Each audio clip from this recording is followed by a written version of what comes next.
안녕하십니까. 저희는 8월 14일 위안부 피해자 기림의 날을 맞이하여 발표를 하게 된 읽어서 남주자 동아리입니다. 여러분은 8월 14일이 위안부 기림의 날인 걸 알고 계셨나요? 저희는 이 날을 맞이하여 발표를 하게 되었습니다. 차례부터 보겠습니다. 첫 번째로 위안부의 정의에 대해 알아보고, 두 번째로 위안부가 생겨난 배경에 대해 알아보겠습니다.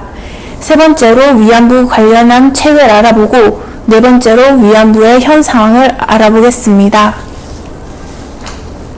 일단 위안부란 일본군에 의해 강제로 끌려가진 여성들을 뜻합니다.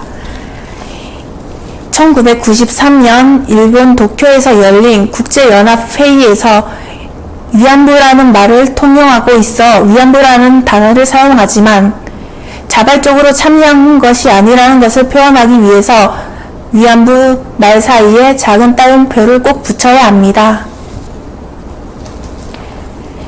일본은 일제감정기에 만주국을 수립하고 만주의 일본인을 위한 위안소를 경영하였습니다. 이후 일본 상해에서도 일본 해군이 위안소를 경영하였습니다. 그리고 일제가 제2차 세계대전 중 일본 군부대의 위안소를 세우고 식민지 조선과 그를 비롯하여 점령지에 있는 여성들을 끌고 가서 위안소를 경영하기 시작합니다. 이후 중국과 동남아시아 등 일본뿐만이 아닌 다양한 곳에서 위안소를 설치했습니다. 이때 일본은 헌병과 경찰을 동원해 여성들을 강제로 끌고 가거나 취업사기, 인신매매 등 강제적 통제를 인해서 여성들을 끌고 가게 되었습니다. 세 번째로 위안부 관련 도서 추천입니다. 첫 번째로 이 도서는 위안부 문제를 아이들에게 어떻게 가르칠까 라는 책입니다. 이 책의 저자는 히라이 미스코로 일본 오사카부 국립중학교에서 20년 넘게 위안부 문제와 미군 기지 문제, 오키나와 전투 당시 집단 자결 등에 대한 수업을 진행하고 있으며 그에 대한 내용들을 바탕으로 책의 내용이 전개됩니다. 히라이는 아이들에게 특정 정치 사상을 주입하지 않으려고 철저히 진실과 사실만을 대하며 객관적으로 교육을 진행한다고 합니다. 이 책은 역사의 진실에 대한 내용뿐만 아니라 역사 교육의 필요성, 객관성 또한 드러나는 책이기에 교육적인 방면에서도 이 책을 추천드립니다. 두 번째 추천 도서로는 모래시계가 된 위안부 할머니입니다. 일본군 위안부로 끌려가 꽃다운 처녀 시절을 유린당한 황금주 할머니의 실제 이야기를 김은비라는 12살 소녀의 이야기와 엮어 액자 형식으로 쓴 장편소설입니다.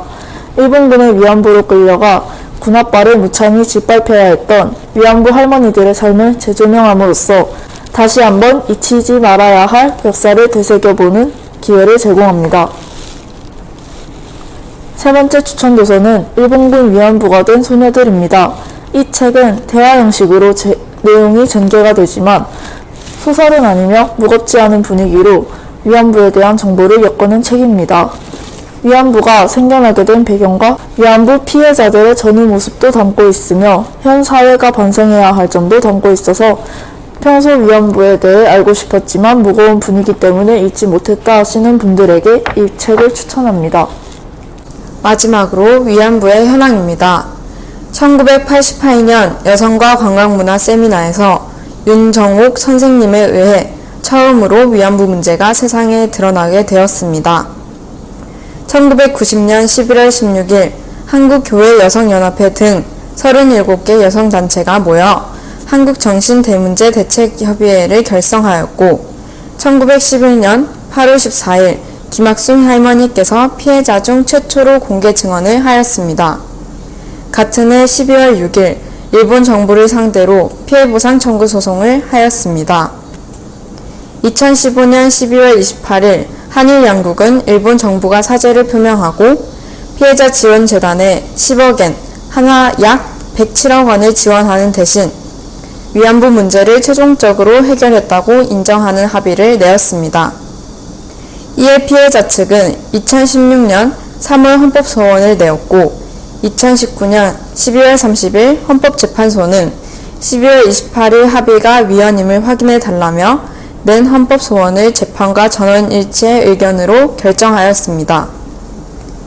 그렇게 2017년 12월 일제와 일본군 위안부 피해자에 대한 보호, 지원 및 기념사원 등에 관한 법률 일부 개정안이 통과되면서 8월 14일을 위안부 피해자 기림의 날로 지정하게 되었습니다. 지금까지 읽어서 남주자 동아리 발표를 들어주셔서 감사합니다.